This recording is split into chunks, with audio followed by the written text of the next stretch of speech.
அனைவருக்கும் வணக்கம். பாரம்பரிய திருவள்ளுவர் குல வம்சம் பிரசன்ன ஜோதிடர் சுபமாரிமுத்து திருப்பூர்லிருந்து இந்த பதிவு உங்களுக்காக.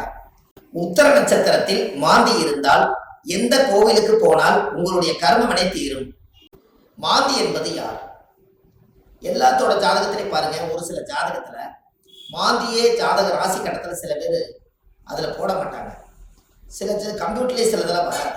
ஆனா மாந்தி பெரிய ஒரு அற்புதமான ஒரு மிராக்கலான விஷயத்தை காமிக்கும். ஏன் அப்படின்னா, சூரியனுடைய மகன் சனி பகவான், சனி பகவானுடைய மகன் மாந்தி. இந்த மாந்தி எதுக்கு அதிகமா யூஸ் ஆகுதுன்னு கேட்டீங்கன்னா, இறப்பு தோஷத்துக்கு மாந்தி அதிகமா முன்னோர்கள் எடுத்துக்கிட்டாங்க. அப்போ இந்த மாந்தி நிற்கக்கூடிய நட்சத்திரங்கள் எல்லாம் எப்படி எல்லாம் செயல்படுது அப்படிங்கிறத இந்த பதிவுல நம்ம பார்க்க போறோம். இதை மறக்காம ஒரு பேனா நோட் எடுத்து குறிச்சு வச்சுக்கோங்க. இது வரக்கூடிய ஜோதிடர்களுக்கும் பயன்படும். நம்ம இந்த யூடியூப் சேனல் வள்ளுவர் வாக்கு யூடியூப் சேனல்ல போய் பார்க்கறவங்களுக்கும் பயன்படும். இனி வரக்கூடிய சந்ததிகளுக்கும் இது பயன்படும். மாந்திக்கு இப்படி மிராக்கள் இருக்குதா அப்படிங்கிற ஒரு விஷயத்த இன்னைக்கு நம்ம அதை சொல்ல போறோம். இப்போ உங்க வாழ்க்கையில நீங்க தெரிஞ்சுக்க வேண்டிய விஷயம், இந்த மாந்திக்கு ஒவ்வொரு நட்சத்திரத்துக்கும் இந்த மாந்தி தோஷம் எப்படி உருவாகுது அப்படின்னா, அந்த காலத்துல குழுகன் நின்ற வீடு குட்டிச்சவர்னு சொன்னாங்க. குழுகன் நின்ற வீடு குட்டிச்சவர் அப்படின்னா குழுகன் நின்ற வீடு குட்டிச்சவரா. அப்ப இந்த மாந்தி போய் எந்த ராசியில் இருக்குதோ, எந்த நட்சத்திரத்து மேல ஏறி உட்கார்ந்து இருக்குதோ, அந்த நட்சத்திரத்தினுடைய திசைகள் அவங்களுக்கு தோஷம் அடையுமா. அப்ப அந்த மாந்தி தோஷம் என்பது என்ன? இருப்பு சம்பந்தப்பட்டது. உங்களுக்கு ஒரு உதாரணத்துக்கு சொல்றேன். லக்னங்கிறதா உயிர், லக்னம் தான் உயிர். ஒரு மனிதனுக்கு ஒரு தாயுடைய கருவறையில இருந்து தொப்புள் கொடி அறுக்கும் நேரம் எந்த லக்னத்துல அவங்க பிறந்திருக்காங்களோ, அந்த லக்னம் எந்த நட்சத்திரத்துல கரெக்டா நிக்குதோ, அந்த நட்சத்திரத்து மேல இந்த மாந்தியோட தீட்டு தோஷம் அதுல இருக்கு. இது உங்களுக்கு தெரியுமா? இதை நீங்க கண்டிப்பா தெரிஞ்சுக்கணும். அப்ப லக்னத்தினுடைய மாந்தி பிரேத சாபம். மாந்தி என்பது இறப்பு. அப்போ அவங்க முன்னோர்கள் அந்த காலத்துல என்ன பண்ணிருப்பாங்கன்னா, ஒரு லக்னத்துக்குள்ள லக்னம் ஒரு ராசி கட்டத்துக்குள்ள 3 நட்சத்திரம் இருக்கு. இந்த 3 நட்சத்திரத்துல இப்போ ஒரு உதாரணத்துக்கு அசுவனி, பரணி, கிருத்திகை 1ஆம் பாதம், இந்த 3 மேச ராசியில இருக்குது. ஒரு உதாரணம். அதுல அசுவதி நட்சத்திரத்துல மாந்தி இருந்தா என்ன பலன், பரணி நட்சத்திரத்துல மாந்தி இருந்தா என்ன பலன், கிருத்திகை நட்சத்திரத்துல மாந்தி இருந்தா என்ன பலன், இதைத்தான் இந்த பதிவுல உங்களுக்கு சொல்ல போறேன். இது உதாரணத்துக்காக. அப்போ ஒரு நட்சத்திரம் அந்த ஜாதகத்துல நம்மளுக்கு கிடைக்க வேண்டிய நட்சத்திரம். அப்ப எந்த நட்சத்திரத்துல மாந்தி உங்களுடைய ஜாதகத்துல இருக்குதோ, அந்த நட்சத்திரத்தினுடைய திசை உங்களுக்கு தெரியும். உதாரணமா அசுவதி நட்சத்திரமா இருந்தா அவங்க கேது திசையில தான் அவங்க செயல்படுவாங்க. அப்ப ஜாதகத்துல எனக்கு என்னங்க அசுவதி நட்சத்திரம் கேது திசை நடக்குது, எனக்கு கேது அசுவதி நட்சத்திரத்துக்கு கேது திசை நடத்துறாரு, எனக்கு ஒரு பலனுமே நடக்கலைங்க அப்படின்னு நீங்க சொல்லவே வேண்டாம். அந்த அசுவதி நட்சத்திரத்துக்கு அதிபதி கேது இந்த மாந்தியோட சாபம் வாங்கி இருக்கிறதுனால அந்த திசை நம்மளுக்கு வேலை செய்ய மாட்டேங்குது. அப்ப அதை நம்ம சரிப்படுத்தினா தானே அது நிவர்த்தியாகும். அப்ப அசுவதி நட்சத்திரத்துக்கு கேது, கேது என்பது பாட்டியில பாட்டின்னு வருது. அப்ப பாட்டிக்கு ஈமகாரிய செலவு செய்யாம விட்டுட்டால், அந்த முன்னோர்களுக்கு ஈமகாரியங்கள் செய்யாம விட்டுட்டா, இறந்த முன்னோர்களுக்கெல்லாம் மூதாதிகளுக்கெல்லாம் செய்யாம விட்டுட்டா, இந்த நட்சத்திர சாபம் அந்த குடும்பத்துக்குள்ள போய் அந்த திசைக்கு யோகத்தை கொடுக்கறது இல்லை. அப்ப கர்மாவிலேயே மாட்டிக்கிறீங்க. அப்புறம் எப்படி மேல வரும்? அப்ப இதெல்லாம் அந்த காலத்துல முன்னோர்கள் குளிகை நின்ற வீடு குடிச்சவர்னு எதுக்கு சொல்லி வச்சாங்கன்னா, ஒரு வீட்டுல ராசி கட்டத்துல குளிகை நின்ற வீடு குடிச்சவர் சொல்லி வைக்கல. அவங்க சொல்லி வச்சதே குளிகன் நின்ற நட்சத்திரம் அந்த வீடு குடிச்சவர்னு வச்சாங்க. அந்த நட்சத்திரத்தினுடைய திசைகள் யாருக்கு வந்தாலும் இந்த மாந்தியோட சாபம் அவங்கள துரத்திக்கிட்டே. ஒரு உதாரணம், லக்னத்து மேலேயே மாந்தி நிற்குது. ஒருத்தருக்கு லக்னத்து மேலேயே மாந்தி, லக்னம் என்ற நட்சத்திரம் எதுவோ அதுவே மாந்தி. அந்த மாந்தி சாபம் இருந்தா அவங்க என்ன ஒரு அனாதிபாடி எடுத்து அடக்கம் பண்ணுனா அவங்களுக்கு அந்த மாந்தி சாபம் நிவர்த்தி ஆகுங்கிறது ஒரு நூல்.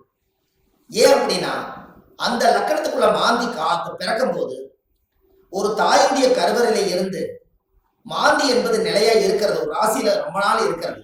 லக்னம் என்பது 2 மணி நேரத்துக்கு ஒரு லக்னம் நகர்ந்து வெளியில வந்துடும். கரெக்டா அந்த பிரசவமாகி இந்த லக்னம் போய் கரெக்டா மாந்தியோட நட்சத்திரத்துல போய் கரெக்டா அந்த லக்னம் உட்கார்ந்துட்டால் இந்த லக்னம் வந்து தீட்டாய் போயிடும். இதுதான் அதனுடைய பரம ரகசியம். நம்ம அவங்களுக்கு பாருங்க, அந்த லக்னம் போய் நின்ற நட்சத்திரத்துல போய் அந்த தீட்டு விழுந்துருச்சுன்னா முகமெல்லாம் மாறிடும். முகம் அவங்களோட தேஜஸ் இருக்காது, ஒரு இருளன்ற மாதிரி இருப்பாங்க. என்னமோ ஒரு தோஷம் அவங்கள தாக்கிட்டே இருக்கும்.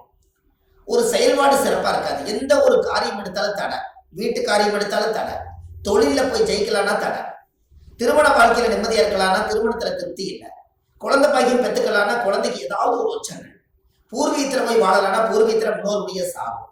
இப்படி வந்து இந்த மாந்தியுடைய நட்சத்திர தோஷங்கள் உங்களுக்கு அதிகமான முறையில இது கர்மாவா செயல்படுது. அப்போ முன்னோர்கள் அந்த காலத்துல இதுக்கு எல்லாமே கோவில் வச்சிருக்காங்க பாருங்க. இதுதான் ஒரு ஹைலைட். இந்த ரகசியத்தை சொல்லாம விட்டுட்டா கடைசி வரைக்கும் உங்களுக்கு தெரியாமலே போய் ஒவ்வொருத்தருடைய ஜாதகத்திலையுமே எந்தெந்த நட்சத்திரத்துல மாந்தி இருக்குதோ அதற்குரிய கோவில்ல போய் சுவாமிக்கு தேங்காய் பழம் பூமாலை கல்கண்டு வாங்கி அர்ச்சனை பண்ணி சாமி கும்பிட்டு வந்துட்டால் உங்களுடைய அந்த நட்சத்திரத்தினுடைய மாந்தி சாபம் அன்றோடு அது நிவர்த்தியாது. அப்ப இது ஒரு பெரிய அற்புதம் அல்லவா? இப்ப நீங்க தெரிஞ்சுக்கணும். அப்ப அந்த கோவிலுடைய வரலாறு எங்க இருக்குது, அந்த கோவிலை நம்ம எப்படி கண்டுபிடிக்கிறது, இந்த கோயிலுக்கு போறதுக்கு வழிமுறைகள் என்ன, இது எல்லாமே நீங்க தெரிஞ்சுக்கிட்டா மட்டும்தான் அந்த வாழ்க்கை உங்களுக்கு கரெக்டா செயல்படும். அப்போ முன்னோர்கள் அந்த காலத்துல சூரியனுடைய மகன் சனி பகவான், சனி பகவானுடைய மகன் மாந்தி. அப்ப அப்பாவுடைய பேரன் தான் நம்மளுக்கு மாந்தி தோஷமா வர்றாரு. அப்ப அப்பாவுடைய சொத்து பிள்ளைக்குத்தானா, அப்பாவுடைய பாவம் பிள்ளைக்குத்தானே. அந்த கர்மாவில் இருந்துதான் உங்களால வெளியில வர முடியல. அப்ப இது மூலியமா தான் உங்களுக்கு கர்மா செயல்படுது. பாருங்க, உங்களுக்கு தாத்தாவோட சொத்து அந்த காலத்துல பாத்தீங்கன்னா தாத்தாவோட சொத்தை கொண்டு போய் வாழ்ந்து முடிச்சுட்டு உயிர் எழுதும் போது பேரன் பேர்ல போய் எழுதுவார். அப்ப சூரியனுக்கும் சனி பகவானுக்கு தொடர்பு இல்லை, மாந்திக்கு தான் தொடர்பு வருது.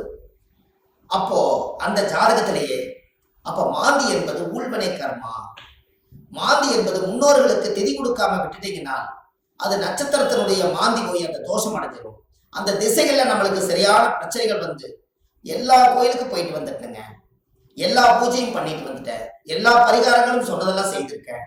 ஆனா ஏன் எனக்கு வந்து ஒவ்வொரு நாளும் பலாபலம் மாறி வருது, எனக்கு எதுவுமே நடக்கலையே, இப்படி ஒரு கேள்வி பிறக்குது. அப்ப அந்த ஜாதகத்தை வாங்கி பார்த்தா நீங்க என்ன நட்சத்திரத்துல திசை நடக்குதுன்னு கேட்டா எனக்கு ஒரு நட்சத்திரம் அஸ்வினியில திசை நடக்குது, எனக்கு கேது திசை நடக்குதுங்க. கேது அது மாந்தியோட நட்சத்திரம், அஸ்வினியில இருந்து நிற்கும். அப்போ இப்படித்தான் ஒவ்வொருத்தருடைய நட்சத்திரத்தையும் இந்த மாந்தி லாக் பண்ணி வச்சிருக்கு. இதை தெரிஞ்சுக்கிட்டாலே உங்க வாழ்க்கை ரொம்ப சிறப்பா இருக்குமே. அப்ப இந்த மாந்திங்கிற ஒரு கர்மா கேரளாவில எல்லாம் பாத்தீங்கன்னா குளிகனை வச்சுதான் ஜாதகமே கணிப்பாங்க. அவங்களுக்கு கர்ம வினையை கண்டுபிடிக்கிறதே குளிகனை வச்சுதான். அதனாலதான் குளிகன் இந்த வீடு குட்டிச்சவர்னு அந்த காலத்துல சொன்னது. கேரளாவில் பிரசன்னம் பார்த்தாங்கன்னா குளிகை தோஷம் இருக்குதுங்கிறத அவங்க அதை தெளிவா சொல்லுவாங்க. அப்ப அதை சொல்லி முதல் முன்னோர்களுடைய கர்மாவை நிவர்த்தி செய்துட்டா நீங்க இந்த பூமியில பிறக்கும் போது கொண்டு வந்த யோகம் வேலை செய்யுங்கிறது ஒரு நூல் உண்டு. அது அந்த காலத்துல இருந்தே இருக்கு. நாம நல்லா யோசிச்சு பாருங்க, நம்ம போன ஜென்மத்துல செய்த பாவங்கள் இந்த ஜென்மத்துல கிரக அமைப்போட இருந்து நான் ஏதாவது ஒரு கஷ்டமா தான் நம்ம என்ன சொல்றோம், போன ஜென்மத்துல நான் என்ன பாவம் செஞ்சேன்னு எனக்கு தெரியலீங்க, ஆனா இந்த ஜென்மத்துல நான் ரொம்ப கஷ்டப்பட்டு போயிட்டேன், ஒரு காலம் கெட்டால் நான் ஒரு காலம் நான் நல்லா இருக்கணும், நான் சம்பாதிச்சதுலயும் நிம்மதி இல்லை, வாழ்க்கையிலேயே எனக்கு நிம்மதி இல்லை, குழந்தை பெற்று பார்த்தா அது நிம்மதி இல்லை, கணவன் மனைவியோட வாழ்ந்து பார்த்தா அதுலேயே நிம்மதி இல்லை, எனக்கு இந்த ஜாதகத்துல ஏன் தான் நான் அந்த பிறப்பு வாங்கி வந்தேன்னு எனக்கும் தெரியல, அப்ப நான் எப்பதான் நான் நல்லா இருப்பேன் அப்படின்னு ஒரு கேள்வி பிறக்குது. அப்ப இந்த இடத்துல என்னன்னு கேட்டா சூரியன் ஒரு ஜாதகத்துல உச்சமா இருக்காரு, நீங்க ஜம்முன்னு இருப்பீங்க, சனி உச்சமாக்குறாரு ஜம்முன்னு இருப்பீங்க, இதெல்லாம் ரைட்டு. ஆனால் இந்த கர்ம வினைங்கிறது ஒண்ணு என்னன்னா தாயுடைய கருவறையில இருந்து தொப்புள் கொடி அறுக்கும் போதே இந்த பிரபஞ்சம் கொடுக்கக்கூடிய அந்த கர்மா தோஷம் தான் அந்த லக்ன தோஷமோ இந்த நட்சத்திரத்தினுடைய மாந்தி தோஷம். அப்போ ஒவ்வொரு நட்சத்திரக்காரர்களுக்கும் மாந்தி எந்த நட்சத்திரத்துல இருக்குதோ அதுக்குரிய கோயிலுக்கு போயிட்டு வந்தீங்கன்னா கண்டிப்பா உங்க லைஃப்ல ஒரு மாற்றம் ஏற்படும். அதுக்கப்புறம் உங்களோட தொழில் விருத்தியாகும், குடும்ப விருத்தியாகும், மனை விருத்தியாகும், மாங்கல்ய விருத்தியாகும், ஆயுள் ஆரோக்கிய ஐஸ்வர்யம் விருத்தியாகும், புத்திர பாக்கியம் விருத்தியாகும், செய்யும் தொழிலில் லாபம் கிடைக்கும், மன நிம்மதி சந்தோஷம் உங்களுக்குள்ள இருக்கும். பட்ட கடன் அடைச்சிருவீங்க. தீராத துன்பத்திலிருந்து வெளியே வந்துடுவீங்க. வெளிநாட்டு பயணம் போக வேண்டிய தடைகளுக்கு போயிட்டு வந்துடுவீங்க. திருமணமே ஒரு வாழ்க்கை அமைஞ்சு எனக்கு சரியில்லை, மறுவாழ்வு தான் எனக்கு வேண்டி நினைச்சிட்டு இருக்கிறவங்களுக்கு மறுவாழ்வு. குடும்பத்துக்குள்ள தீராத நோய்கள், மருந்து இல்லாத நோய்க்கு மருந்து, எல்லாமே உங்களுக்கு கிடைக்கும். அதுக்கு நீங்க என்ன பண்ணணும்? உங்க ஜாதகத்தை நீங்க நல்லா எடுங்க. ஜாதகத்தை எடுத்து உங்க ஜாதகத்துல மாந்தி, சாரமாகாத கிரகம் சோரம் போய் விடுமா. மாந்தி எந்த நட்சத்திரத்துல இருக்குதோ அந்த நட்சத்திரம் எதுன்னு பாருங்க. அந்த நட்சத்திர கோயிலுக்கு கரெக்டா நீங்க போயிட்டு வாங்க. உங்களுக்கு அந்த மாந்தி நின்ற நட்சத்திர தோஷம் நிவர்த்தியானால் உங்களுக்கு நடக்கிற குடும்பத்துல எல்லாம் நல்லா. அப்போ இந்த ஜாதகத்துல இவ்வளவு பெரிய ரகசியத்தை நிவர்த்தி பண்ணலைன்னா அது முடக்கு மாதிரி அப்படியே முடங்கி போயிடும். இதனாலதான் அந்த ஜாதகத்துல அந்த காலத்திலேயே இந்த விஷயத்த சொல்லி வச்சாங்க. இது இன்னைக்கு தான் அது வெளியில வருது, இருந்தாலும் பரவாயில்ல. இதுக்கு மேலே அது வெளியில வரலைன்னா கடைசி வரைக்கும் இந்த ரகசியம் தெரியாமலே. இப்ப ஜாதகத்துல நீங்க கண்டிப்பா தெரிஞ்சுக்க வேண்டிய விஷயம் இருக்குதா இல்லையா? உங்க முன்னோர்களுடைய கர்மாவை தான் நீங்க சுமந்துட்டு இருக்கிறீங்க. அதை இறக்கி வச்சுட்டாலே உங்க ஜாதகத்துல இருக்கிற யோகம் கட்டாயம் வேலை செய்யும் அல்லவா? ஒவ்வொருத்தரும் மனசுக்குள்ள நம்ம எதோ சம்மந்தம் இல்லாத உள்ளத்துக்குள்ள எதையாவது ஒரு மனசுக்குள்ள போட்டு பரட்டிட்டே இருக்கிறோம்.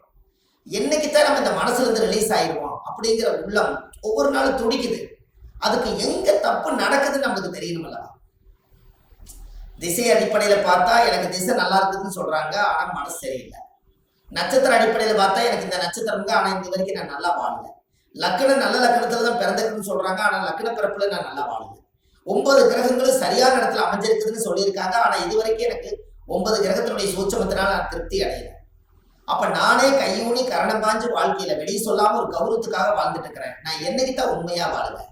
இப்படிங்கிற கேள்வி ஜோதிடம் பார்க்க ஒவ்வொருத்தர்களுடைய உள்ளத்திலே துடிக்குது. அப்ப இந்த வாழ்க்கைக்கெல்லாம் மாந்தி தான் பிரதான தோஷம், அதுதான் ஊழ்வினை தோஷம், அதுதான் கர்மவினை தோஷம். முடக்கு தோஷத்துக்கு அப்பாற்பட்டு 100 விதமான தோஷத்துக்கு ஒரே தோஷம் மாந்தி தோஷம். இந்த இறப்புக்கு மட்டும் ஒரு பெரிய தோஷம் என்னன்னா மாந்தி தான் இறப்பு. உங்களுக்கு ஒண்ணு தெரியுமா? குளிகை காலத்துல சொல்லுவாங்க, ஒரு குளிகை காலத்துல ஒரு விஷயத்தை செஞ்சா திரும்ப திரும்ப செஞ்சுக்கிட்டே இருப்பாங்க. அப்ப நல்லது செஞ்சாலும் திரும்ப திரும்ப வரும், கெடுதல் செஞ்சாலும் திரும்ப திரும்ப வருமா. அப்ப குளிகை நேரத்துலதான் எதை செய்யணும்னு அந்த காலத்துல முன்னோர்கள் அதை யோசிச்சு வச்சிருக்காங்கல்ல. இது எல்லாம் தான் உலகத்துல இருக்கு. நீங்க போங்க, வள்ளுவர் வாக்குன்னு யூடியூப் சேனல்ல போனீங்கன்னா இது போல ஆயிரக்கணக்கான பரிகாரத்தை நிறைய கொடுத்துருக்கேன். கண்டிப்பா இதெல்லாம் நீங்க தெரிஞ்சுக்கணும். ஏன்னா அந்த மாந்தியோட சாபத்தை தீர்த்துட்டாலே உங்க வாழ்க்கையில ஒரு அஸ்வமேத யாகம் நடத்துறதுக்கு சமம் கொடுக்கும்.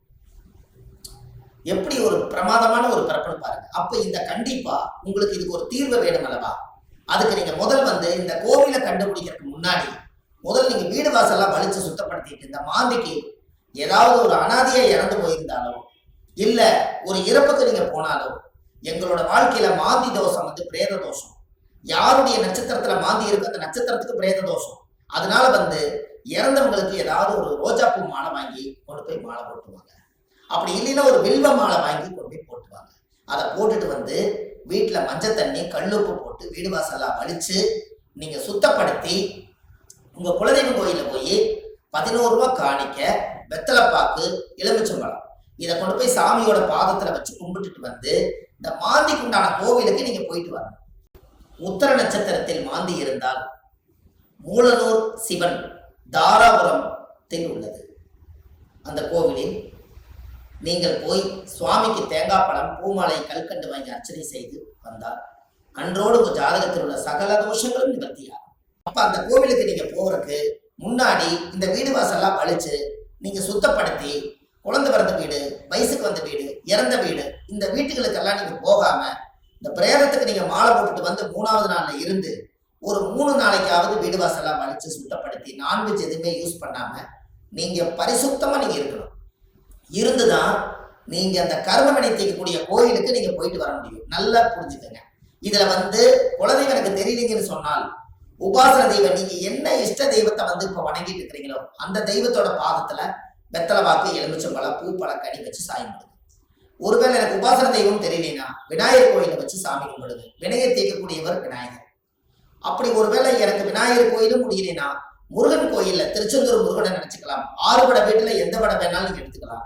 இப்படி ஏதாவது ஒரு தெய்வாலயத்துல வெத்தலை பாக்கு, 11 ரூபாய் காணிக்க, எலுமிச்சம்பழம். இதை வச்சு நான் இந்த கர்ம வினையை தீர்த்துட்டு வர்றேன்.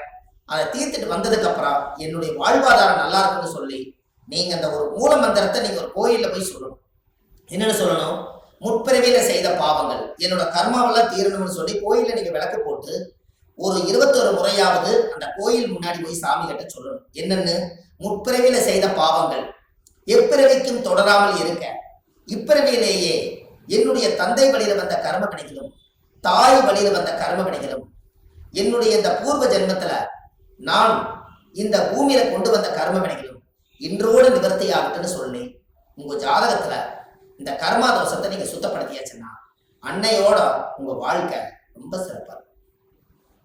இதை சொல்லி விளக்கு போட்டு சாமி கும்பிட்டு தேங்காய் பழம், பூமாலை, கல்கண்டு வாங்கி அர்ச்சனை பண்ணி சாமி கும்பிட்டு வாங்க.